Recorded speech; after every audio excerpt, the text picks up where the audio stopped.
आता स्थानिक स्वराज्य संस्थांच्या निवडणुका, महानगरपालिका, नगरपालिका, पंचायत समित्या, नगर परिषदा, त्याच्यानंतर जिल्हा परिषदा याच्या निवडणुका झाल्या.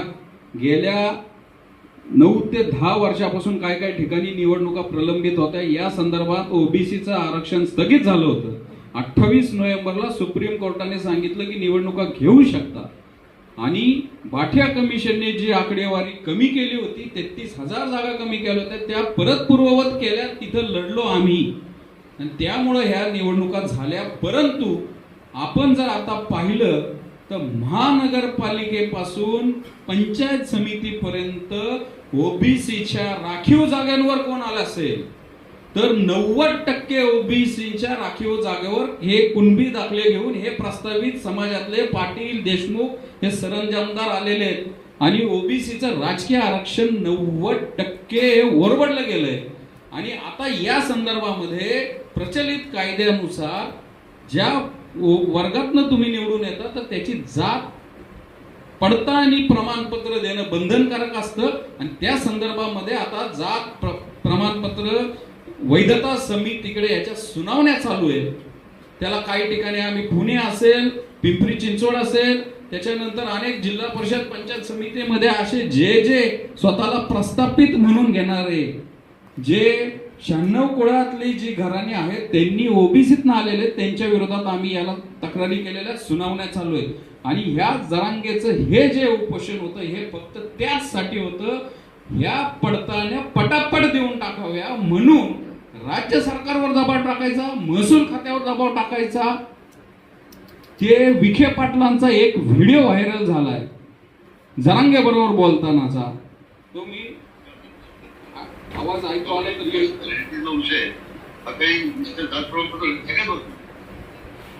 तर मुलांच्या जास्त काळ निवडून की जात प्रमाणपत्र देण्याचे जे हे आहे हे पहिल्यांदा जात प्रमाणपत्र दिलं जातं. त्याच्यानंतर जात आपल्या महाराष्ट्रामध्ये असा कायदा आहे की जात वैधता प्रमाणपत्र द्यावं लागतं. बाकीच्या राज्यात असं नाहीये. आणि मी महसूल मंत्री असताना या जात प्रमाणपत्र देण्याच्या समित्या बरखास्त करा असं माझा भूमिका होती. त्याच्यामुळं मी प्रयत्न करेल की ही जात वैधता प्रमाणपत्राची ह्या समित्याच बरखास्त करायच्या आणि तहसीलदारांनाच अधिकार द्यायचे. म्हणजे काय, म्हणजे जो प्रचलित कायदा आहे जात प्रमाणपत्र देण्याचा SC ST OBC साठी प्रत्येक जातीसाठी 2000 आणि त्याच्यानंतर माधुरी पाटील जजमेंट नंतर जे नियमावली आलेली आहे 2012 ची, त्याच्यानुसार तुम्ही जात प्रमाणपत्र जरी घेतलं तरी तुम्हाला जात वैधता प्रमाणपत्र घ्यावं लागतं. त्यासाठी तुमची वंशावळ सिद्ध करावी लागती. त्यासाठी 1967 डीम डेट पूर्वीचे तुम्ही ज्या जातीचा क्लेम करता ते पुरावे द्यावे लागतात. ही सगळी प्रोसेस बायपास करायची असं कारस्थान जरांगे आणि हे विखे पाटील यांचं चाललेलं आहे. आणि मला खेदाने म्हणावं लागतं या संदर्भामध्ये आमच्या ओबीसी मंत्रिमंडळ उपसमितीची भूमिका काय आहे.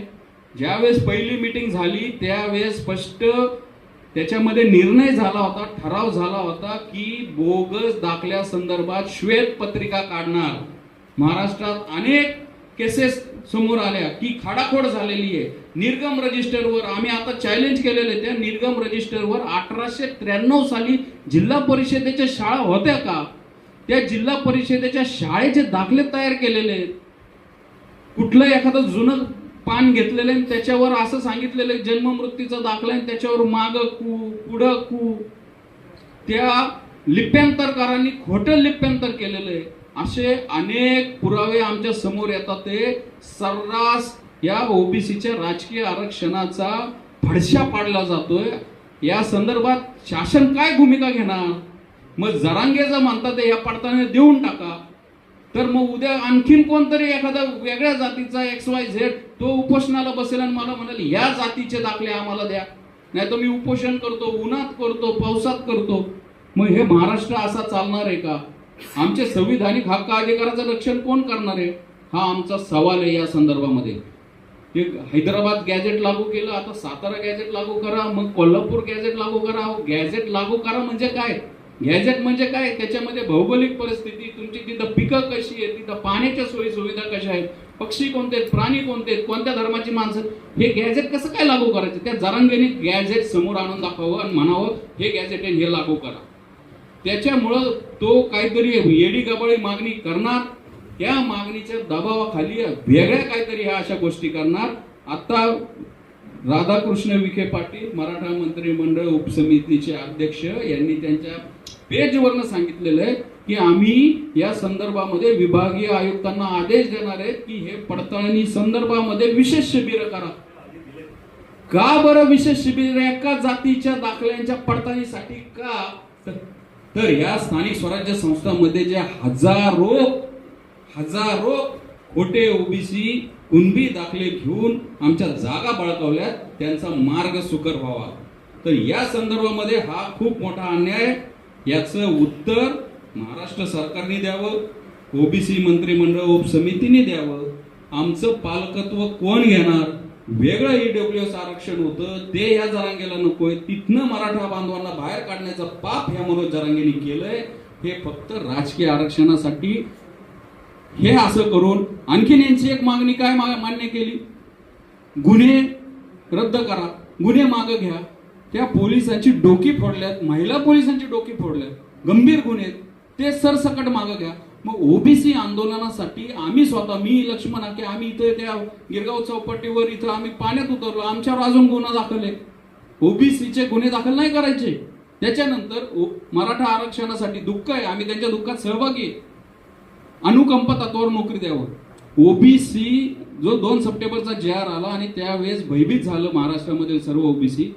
इतक्या जणांनी, याच्यापेक्षा जास्त आहे, इतक्या जणांनी ओबीसीच्या या सगळ्या विद्यार्थ्यांनी किंवा ओबीसीच्या या काळजीपोटी आत्महत्या केल्यात.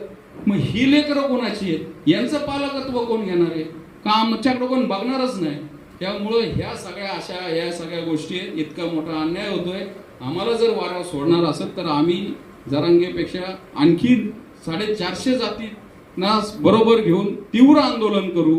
कारण की आता अन्याय सहन होत नाहीये, इथं आमचा कोण वाली नाही. त्यामुळं या जरांगेचे लाड तुम्हाला पुरवायचे असतील ते लाभ सारथीला, अण्णासाहेब पाटील महामंडळाला करोडो रुपये द्या, काय हरकत नाही.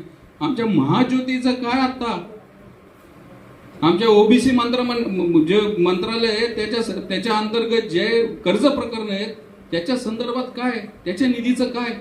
एका बाजूला मराठा कुणबी मराठा फक्त एका जातीसाठी करोडो रुपये आणि तेवढ्याच बरोबरीने त्याच प्रमाणामध्ये 450 जातींमध्ये विखुरलेल्या ओबीसी समाजाला तेवढाच निधी.